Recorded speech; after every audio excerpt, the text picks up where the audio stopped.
Hi everyone, this is Emmanuel here, and welcome to my channel.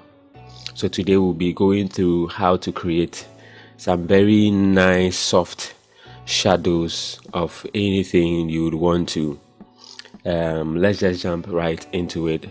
But before we do that, I would just want to kindly ask you to hit that subscribe button and then like the video and share it with others. Thank you very much.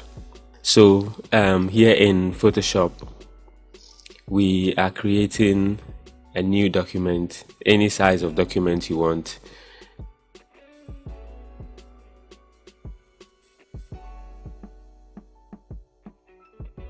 I have a friend of mine here that's a model. You can check her out on Instagram. I'll leave her link in the description below. Okay, so then you can use any other picture that you desire to use. It's up to you. So another thing is, when you are using pictures, you need to pay attention to the lighting source, the direction of the lighting source, to make this very realistic. So you can see the light is from the right side towards the left side of the subject. So we are going to try and mimic that when we are doing the soft shadow. So first of all, we get rid of the background. You can do that by different ways. So many ways are available right now. You can use this website called Remove BG. It's a very great website that can do this for you in a couple of seconds. I'll leave the link in the description down.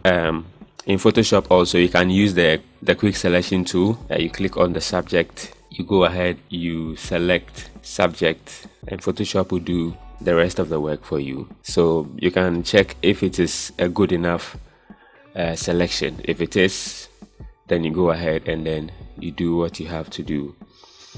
We'll go into that tutorial on another episode of this series.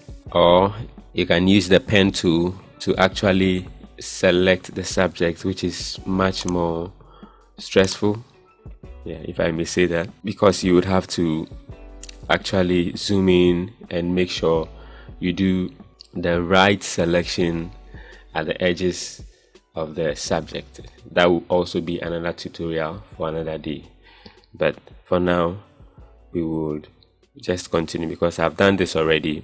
So here is my subject, nicely cropped out of the background.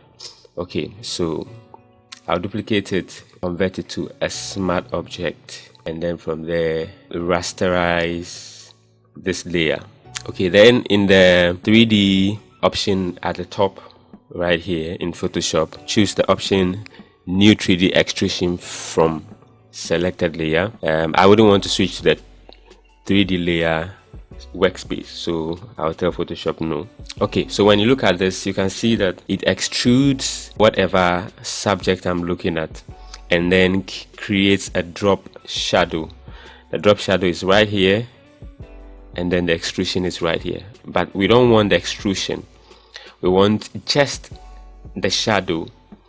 Okay, so first of all, we click on the infinite lighting in the 3D button or sign that is shown by Photoshop right here. Then we click the properties of this, and then this is the shadow option. Now we are going to soften it so well. You can change the color of the shadow if you wish. I think I like it the way it is. We go back and then we direct the light source. That's the beauty of Photoshop. Very powerful software. Thanks to Adobe for blessing us with the software. So you can change the direction of the lighting as you wish. So in the original photo, the shadow moves towards the left side. So I'm going to try and mimic the same thing. So something like that should be fine. Then after that, now we want to get rid of the extrusion, and then the subject itself, so we can have just the shadow and use that in what we want to do. we click on the layer 1 copy here, we go to the properties. You can see the extrusion depth is here. We don't want any extrusion, so we take this to 0, and then now we are going to deselect the cut shadows. What that means is when the shadow is being cast, where the shadow falls behind your subject, that shadow will be caught, as in it will be taken away by the subject. But we don't want that. We don't want the subject to interfere in the shadow that is cast. We just want the shadow so we can have the flexibility to do what we want to do. So we are taking away that option, and then we make the subject invisible. So when that is done, so we take away the cut shadows, and then we make the subject invisible. Very, very sweet. And we go back to our infinite light and maybe play with it a little until it is just perfect. So you can see now we have only the shadow. Okay, so basically this is done. This is all you would have to do. The shadow is nice and clean over there, and then you can't see the full thing until you go ahead, hit your layer, right click on your layer, and then select the render layer. So as you can see, it is beginning to render. So it will take some time depending on the type of machine that you have, how fast it is. It will do the rendering for you. Once it is done, you right click and then you rasterize, or first of all you convert to smart object, and then yeah, there it is. This is not good, this is not smooth. I've done the rendering already, so we'll quickly jump into that, and then you rasterize the layer and you are good to go. Okay, so let's just quickly jump into the work. So here is the final work, or final render for what we just did. So you can see right here the shadow, very nice and clean, very, very soft and beautiful. So once you get to this point, all you have to do is to do some few nudges, some few touches to this to get it just perfect and the way you would want it. Bring in a background the way you would wish. I just want a flat, simple background. So how I got this, simply went down here in Photoshop to create an adjustment layer, a solid color,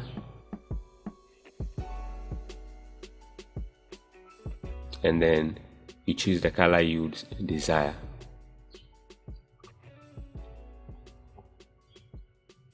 Then I went ahead, added my my title. The font I'm using here is Montserrat, a free font, beautiful font. You can get yourself one downloaded and use it for whatever you want. And there you have it. So this is how you can create this soft shadow in Photoshop. I would like to get interactive with you. Has this been helpful to you? If it is, leave your comments in the comment section. If you have any better ways of doing this, if you have any other suggestions, I would kindly want to hear from you. I'm trying to grow my channel, and I would be very glad if you can once again subscribe to this channel and hit the notification button for updates and notifications when a new video drops. Thank you so much for watching, and I'll see you in the next video.